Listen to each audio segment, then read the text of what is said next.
So here on the main screen is everything you need to begin with Scratch. You have some blocks of code down the left, an area to work in the center, and this little window is what's going to happen on your screen or in your game once you begin making it.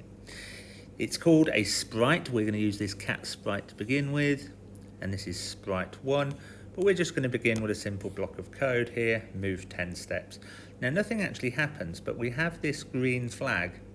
But even when I click that at this point, nothing happens. I have to click on the block itself to make things work. But what I can do is add in a control block. And when I look through these control blocks, and then more importantly, the event blocks, it says when the green flag is pressed, move. And I can clip those blocks together. But I'm not going to do that just yet, because I want it to repeat. Now I can say repeat forever, and I move this blue block inside there.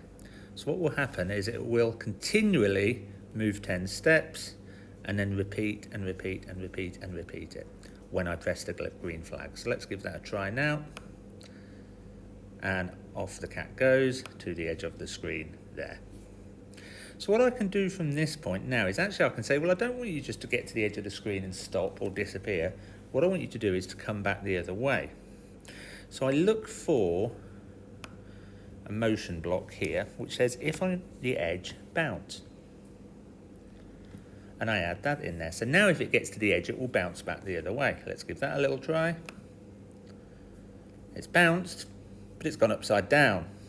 So we're going to add one more block, which is set rotation style left and right. Again, that's blue, and that will just keep it the right way round and stop it going upside down.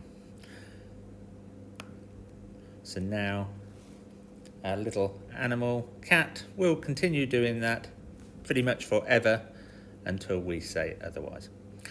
We can control the speed a little. We can slow it down by introducing some delays. Now delays,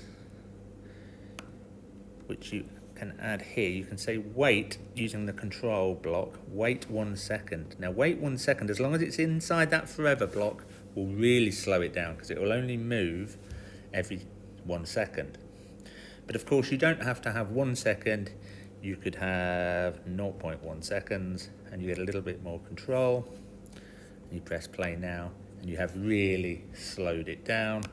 Or you could just play with the number of steps it moves as well. So you could just say just move 1 pixel and wait 0.1 seconds, and now it's moving exceptionally slowly even though it is still moving. So that's just a few little things you can play around with there. Now with this sprite here being the cat, looking as if it's very still, when I press play it doesn't seem to do a great deal. What I can also introduce is the fact that it's wearing costumes. Now costumes are the way that we apply movement. So if you think of this as an actor on the stage wearing different costumes, it has costume 1 and costume 2, which is built in, and they're both slightly different.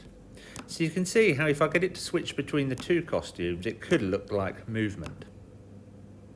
So if I go back to the code here, and what I'm going to do is I'm going to look for a block of code that tells me to change the costume. And we have a little look through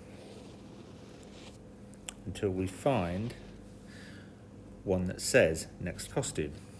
Now, within the code, you'll actually find that you can select these coloured icons down the side, okay, to enable you to find the different blocks that you want. We're going to be looking at the looks here because it's the way that this item looks. So we can just add in next costume. And what it will do is it will then repeat that process of the different costumes. So now when we press the green flag, we can see our little guy is animated as well.